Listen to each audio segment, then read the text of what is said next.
Task Force Z number 8, written by Matthew Rosenberg, with art by Jesus Marino, Jack Herbert, Vincente Cifuentes, Adriana Lucas, and Rob Lay.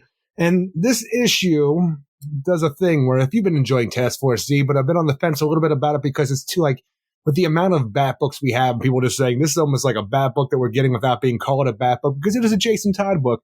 This book decides that it wants to join the rest of the fun with all the other Bat books in the DC universe right now and say, this is a strictly Bat book, because Jason Todd, while you might have his Harvey Dent and freaking Solomon Grundy and freaking clones over here, Jason Todd is going to be hanging out with his family and doing his damnedest to prove himself amongst the Bat family, and that is the entire issue. So, the idea with that, too, the way it's presented, you're going to get a lot of tropes and cliches that you always get whenever Jason Todd is involved with the Bat family, Nightwing, Batman, any one of those characters.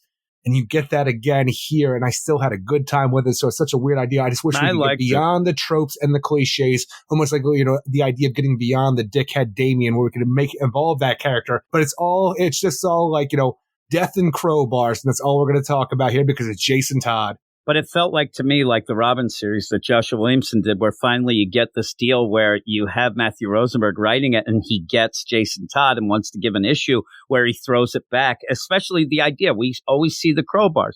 Just that little bit. We always talk about it. Crowbars didn't kill him. And he says it. And though it's a cliche, I'm like, damn right. A bomb killed you. You're right. Go at it. When he breaks Tim's nose, even looking at it, that makes me just, I know, it makes me just, that hurts when you get your nose broke. That never is happened. Vicious. Oh, I just always yell not in the face, so it's never happened. I have like 7 times. My nose is so crooked, but it's so vicious. I thought it was the rest of your face. I thought your nose was straight. Everything, but no, that's the only thing. But you end up where all this going down is Jason trying to go off to get the Lazarus resin sample from Batman that they had at the beginning. And, you know, you kind of throw in that little bit of up the ante a little bit before of Jason not knowing if he really needs himself as well and all that, where he's not going to tell Barbara when he goes. Well, we have Batman. a big problem going on leading into this book with the idea of Harvey, Two-Face, Dent went and freaking, you know, through everything he had at Jerry Powers. The idea is like, if you don't give me what I want, I'm going to march back here with a goddamn army, only for him to go back. Yeah, Mr. Freeze stole all of our stuff. We don't have an army. And he just starts screaming because he's in over his head completely. The only thing left is to steal a sample from Batman, which is going to be a chore itself. So the big brain on Jason Todd to show us how much of a badass he is has to come up with a way to not only get into the new micro cave, get the sample back, but make sure that Batman does not stop them from what they're doing. Because if Batman's going to do something in Gotham, he's going to do it right. And for once, out of all of these encounters, and this is why I love this issue, even with all the tropes and cliches, Jason Todd is one step ahead of everybody in it, and it shows how much of a badass he is. But the thing is, you don't know that until the very end. You think things are getting fucked up. There's a little moment in this with the idea of... I kind of got the idea when he ended up running into the lady the that bag was on lady the thing on the that street, I like, knew. Oh, good heaven. Like, what is wrong with you? Like, oh, that's a plant. What's going on with that? Yeah, I knew that, and I thought, okay, they slipped the deal. But even with that, like you said, I don't mind this because what they play off, and again, I was bitching and moaning Detective Comics, Batman, he never knows anything anymore. He's doing his deal, but it almost plays off, and I like this idea, it plays off like a Hans Gruber type deal, again, where you're having a heist, but you know exactly how they'll react. Okay, we got to get Batman out of there. But then you have the idea how the Bat family themselves, they know that you're going to do how you think to try to pull one over on us, so you got to play three-dimensional chess here, or fourth-dimensional chess, to make sure that you're thinking differently from how they think you're thinking to get things started. It's good. I really like that. I'm telling you, the way that you said cliches and things like that, but when you end up having the Bat family just individually and Jason's like, really? Like, now you're here? Why don't you call Spoiler over here? You got to get the signal. I mean, seriously. We'll make this a real family event. And it is that deal where he, you know, you feel for Jason a lot of times. Even He's one of my favorite characters in the Bat family. Even this week where you had Ghostmaker say, I can't let Clown Hunter get hurt because Batman would then go over the top and go across the line deal. And you're like, really? And so Jason is that guy. Okay. This is the thing with the idea with Jason that I love, and you have a different connection with him and whatnot from, you know, reading him when you were little and stuff like that. But the idea that I like about Jason is they all think he's a piece of shit a lot of times. He is the guy who is over the top He's got a Guy Gardner syndrome in the Bat family. He does not stop being himself. And in the meantime, he usually isn't as big a dick as they say, and he just lets it go. He lets it go where they have their tropes. They have, okay, Dick Grayson, you're the nice guy. You're the guy there. Hey, Tim. I like Tim's like, well, You're what the am I? boring You're one. the boring one. It made me laugh I'm so like, much. how It's dare so you? good. That's so good, though, from him. But he made Robin bearable in the 90s, not a little pixie boot wearing kid anymore. He was a real Robin. Everybody else's kind of trope ends up being good. Jason's the one who always has to be the guy. Oh, he's the black sheep. He's the guy there. Even when Damien shows up, and it's still Jason who gets the short end of the stick, but he allows that to happen. And I don't think they quite realize how much that does. It's one of the things. It's almost like the idea of Family Guy throwing in that you find out that Meg being so like yelled at or whatever makes the rest of the family better because they're all that's how I think of Jason, that without Jason, they're just going to go and start beating each other up and stuff like that because they get annoyed. He's the punching bag that they go. And I like that he uses that as his plan here. I thought it was great. And I really did think that it was like what Joshua Williamson is doing with Robin, with the Damien Robin deal, to give you a Jason Todd who knows what he is, but he kind of, tells them at points like, you guys always say this, stop it.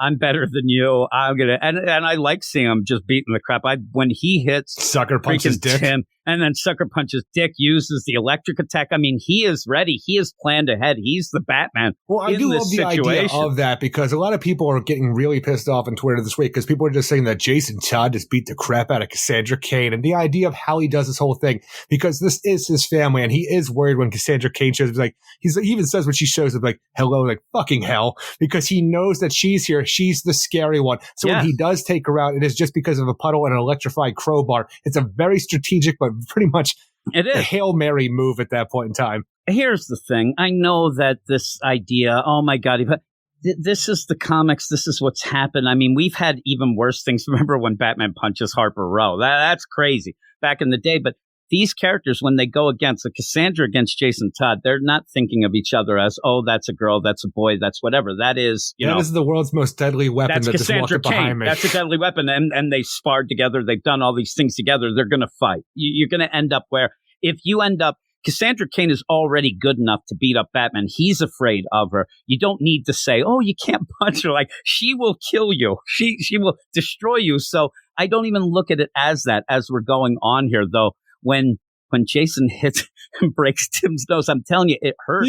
Every time I see that, when you my nose, it's so great. Tim is when so shocked. And I'm just sitting here like, everybody's going to do the cliches of bringing down Jason Todd with all the tropes that we've ever had here. But I'm like, why can't Tim Drake catch a break anymore? I know. He's become the joke. I wish that, first off, in that right before, you could have had the idea of the, Marsha, but the Dick Grayson deal, and then end up, that's like when she got hit with the ball in the nose, my nose. But it was pretty funny. But yeah, you have all this going on as Batman is delayed. Oh, that's the whole thing. It's a two-pronged plan right now because we need to get Batman out of the micro cave. So in order to do that, we have Harvey Dent going with Solomon Grundy and Amelia, one of the clones dressed up like Madame Crow, to create a diversion of freaking stuff going on. So the Batcave, the door opens for the Batmobile. Batman leaves, and while that's open, Jason Todd makes his way into the micro cave, but confronts Barbara Gordon, not knowing she's going to be there. But pretty much you're keeping Batman out of the way. But while this is all going on, it seems like Batman and Barbara have already prepared for the idea that Jason Todd is coming to make sure that the rest of the Bat family will be there to confront Jason while Batman goes out to take on Two-Face to pretty much shut this entire Task Force Z project down like he wanted to do weeks ago. Yeah. And they all know about this. And he even says, because he's like, I'm working undercover. Yeah. The undercover that Batman told you to pull out of before. That? He's like, oh man, you guys just sit around and talk about me. I mean, that's bull crap. And I liked it. I liked the idea because in the meantime, he's sassy. In the meantime, again, there's Jason, and Jason gets stuck in this sort of deal a lot, even with Batman. The idea when he does go undercover, where he's there by himself, and nobody ends up like they know that he was supposed to pull out of this, but he knows that this is something we have to stay with, and he's saying, you trust Batman too much. The idea, though, that, like, Jason Todd is the outcast. Everybody looks at him as the villain, but all he is trying to do is make them understand that all he needs to do is what is right, and he has to make sure that he continues. That's how good Jason Todd is. He has to throw everything that he believes in and cares about here because he needs to get done right, even if they don't understand that at the time. Yeah, they don't understand, and he has to. And he says, you can't trust Batman like this. Come on now. You know how things are, whatnot, but they're going with their MO that they always do, that Jason is even counting on them doing. But it does feel real that he says, come on, I'm doing something important. You could at least try to figure this out and maybe look at it a little different. But I like then at the end, he just skedaddles. But yeah, I really did like it. And in this, I'm telling you, I even got a chuckle at Mr. Bloom, and I do not like Mr. Bloom. I know you hate him more. You just have a backup. I'm not a backup, but a background out of nowhere to continue showing you how out of his fucking mind Mr. Bloom is lurking in the background of the story with Jerry Powers and Powers International. Yeah. At one point when he's talking, because he gets this guy who's coming to overlook his research. He says assistant. This guy's like, no, I'm kind of in charge. He's like, ooh, I'd like to pick your brain. The guy's like, well, I can't tell you anything. He's Mr. Bloom is just going to kill everybody. He is. He's there. I just like the idea where they go down a deal. I think it's really funny the way that this guy comes in, this lab guy, and he's a scientist. He's going to oversee this. And he's like, okay, well, what is this experiment? Well, I don't know. I'm doing like 6 experiments right now. I got these things going in. Well, what's your control? Oh, I have no control. He's like, no, I mean in the experiment. Do you know science? Oh, I know science. Well, where are you writing the results down? Right. Right. And he's like, what? I love when he's like, well, where's your control? Oh, I never had any control. He's like, that's not what I mean. He's just out of his mind. And it's funny. It really made me laugh. Especially when you're regrowing a man bat body out of a baby and stuff like that you're freaking doing to get the information of like, I don't even know what he's playing. I don't even think he's doing Lazarus resin bullshit anymore. I think he's just torturing Man Bat and growing a body back. That's the best, is when this guy comes in. Mr. Bloom doesn't know what's going on with this. He's torturing me. He's like, oh, he has such a sense of humor. He covers his mouth. One thing in this interaction, I do wish it continued on with the joke when previously when he got Man Bat in that room by himself, where he wouldn't say his name right. I forget what he called him, like Carl Langstrom. I wish he would have continued on with that joke, but he gets his name right in this instance. And it is funny, too, like the idea where he's doing all these experiments, and this guy's like, oh, well, what about him being a bat? He's like, oh, that's shit he did himself. I'm not doing that. I'm just doing this other stuff. He's got the electrodes and the wires in his head. Hey, why is he strapped down? Well, if he isn't, he's going to pull those wires out. It's so funny, and it's nothing, but it made me laugh. And it actually, because of the Jason Todd stuff, that is a little, I mean, for the Bat family and for Jason, it's a little heavier deal. I thought that was a good comedy relief and works in the scene. It's not like an ambush bug that out of nowhere is like yelling stuff on the side. This is a guy who is completely off his rocker, but yet he's in charge and trying to do this stuff, even with mentions of Miracle, like crazy stuff. But I do like, and we said it before we end this, because we're almost done the issue, but I did like the interaction between Jason and Barbara, that Barbara really does want to help him. Jason has to use that. She was playing a goddamn role. She knew that he was doing the entire time. Didn't stop watching him once. I don't think so. Because they say she went back and watched the footage. She didn't. And the idea of, you don't have to play a role that you actually allow him to get the resin. That's like too far a role. You could have him open that up and it's empty, and then the jig is up. He can't do anything. But he did grab it and go off. And then they said, oh, we know you did that because she went back and looked at it. I actually thought at one point, like a minute after he does it, she didn't trust him for a second. Because he left. I mean, when she left the room, I just don't know what the play. And if it is a play fully, then Batman is more of an idiot than I think, because the idea where he's coming for a resin, but yet you leave him in the room by himself with the resin so he can take it, and then he got away with it. I mean, that's a little too much. I don't think the Batman plan on the entire Bat family not being able to take Jason Todd down. The joke. Why have if he's doing that, why not have fake vial? You don't have to give him the real stuff. You don't have to allow him to get that if you knew he was going for that. I don't think that they really knew exactly why he was going to be there. But then once they figured it out, they went and got on his case, whatnot, because it'd be a very weird play to allow him to grab that. Unless at the end, Batman just, as he does say, it was always my plan. I knew you needed that, so I ended up letting you get that. And maybe we'll even find out. Why don't we find out that it isn't even real, that it wasn't a dupe, but it would be weird. It's really going to screw up the rest of our story that Two-Face needs that to put the Suicide Squad bodies back to life to make them Task Force C to take on Powers International. I know you're coming to grab something off my desk, but I allow you to grab it just so that I can grab you later, and it's just a weird play. I don't know, because maybe the thing is, you expect me to come and grab something off your desk, but because you know how good you are and the people around you are, you never expect me to get to the point of that. Yeah, but that's a weird play to go that many steps when you just don't have to have the thing he wants there. and then it's over. I mean, you can still have them come in and grab them. Like the idea when you were hiding those pills from your kids and had all these different hiding spots, but they would still find them. You were still putting them in the same spots.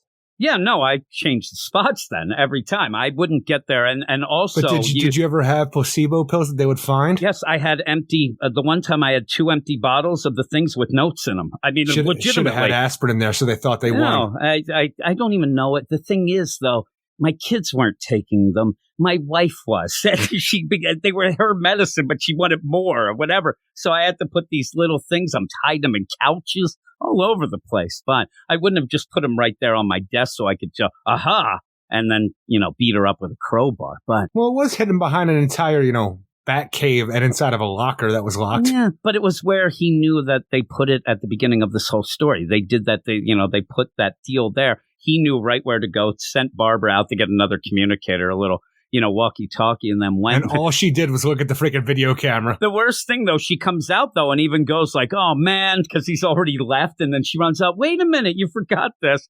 It's too much of a play for me to think that they knew every step of the way that he was going to do that, or else they are morons to let that go, because now he has got. What happened if he ended up, just the idea. He steals the vial, right? You know he's going to steal it. You let him steal it because you think they can do. And Dick Grayson punches him and it shatters. It's gone then. You ended up ruining the only sample you ever had of that for Batman. I don't think he would go through that route to risk that. But at the end, Jason ends up disappearing. He also handed it off to the bag lady, which was funny. Did.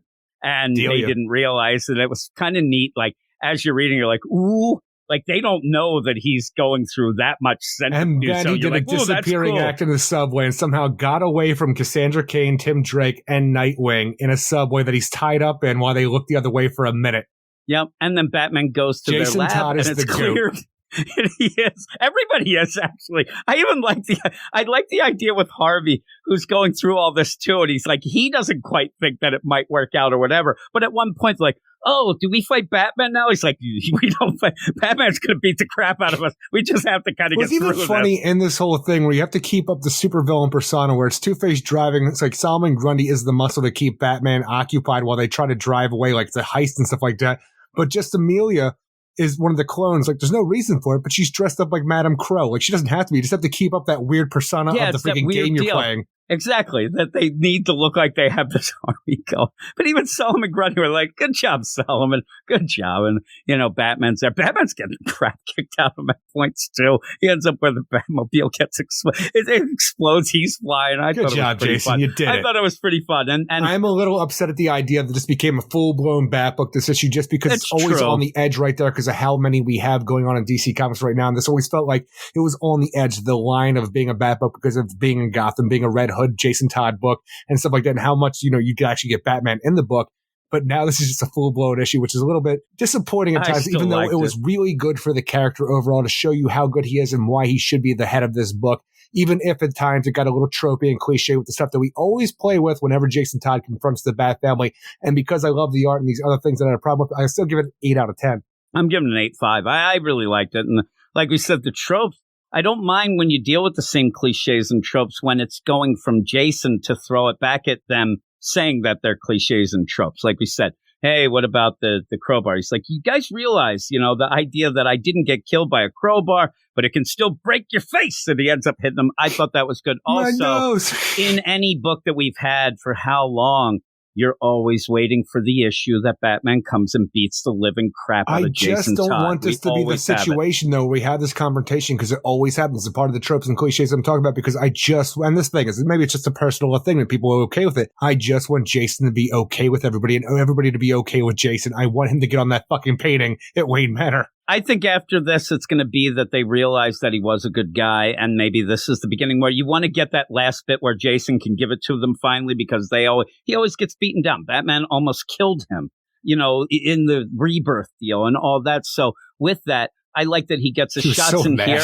Oh, my God. They're eating hamburgers 1 minute and Jason's almost in the ground the next. I was just scared of Batman beating the crap out of Jason when he thought he killed the Penguin as much as I was watching the Wonder Years and seeing that dad and thinking that he beat the shit out of Kevin Arnold. And even the idea of good times, he's ready to fly off on JJ. Stop painting, JJ. Get a real job. Michael and JJ got the back of his hand whenever they crossed the line when the cameras were off. And it was but that's why maybe that's like, this is that weird play of, okay, we have, 4 more issues left. We're going to go. We need to get Jason to at least get some shots in to show how great he is. We go on. And I do think at the end, we may play that idea that Batman's pissed, but then realizes that Jason, especially with that whole, remember the play of, is Jason, does he need the Lazarus dead, whatnot, when they end up saying, well, you're going to need it. So, yeah, and so that might be the case where I think he's fine. I think if they have given it to him, it's to the point where he's brought back to life completely. We'll have to see. And if that's the case, then he definitely would have needed this. And then I think that the Bat family realizes what Jason's doing by the end is for the good of all the things and going forward. Right now, it looks like he's just teaming up with bad guys. Batman knows more than that. So it kind of gets me mad at Batman, but he's always keeping it close to the vest. But yeah, I'm 8-5. I really liked it.